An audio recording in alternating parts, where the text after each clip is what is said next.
বন্ধুরা তৈরি করে ফেলেছি লাউ ঘন্ট, তাও আবার নিরামিষ লাউ ঘন্ট, বড়ি দিয়ে, ধনেপাতা দিয়ে, আরও একটা স্পেশাল ইনগ্রিডিয়েন্ট দিয়েছি।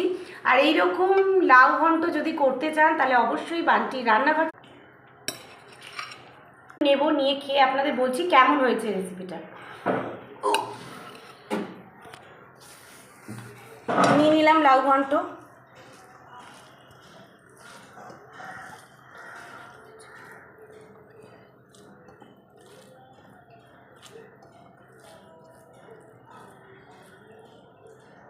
বাবু খেয়ে দেখতে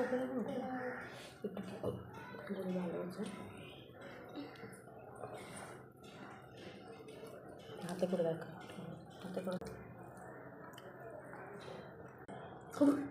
এই রেসিপিটা যদি দেখতে চান বান্টি রান্নাঘর চ্যানেলটা অবশ্যই ভিজিট করুন। ওখানে আমি লাউ নিরামিষ লাউ চিচকি কীভাবে বানাবেন লাউ ঘন্ট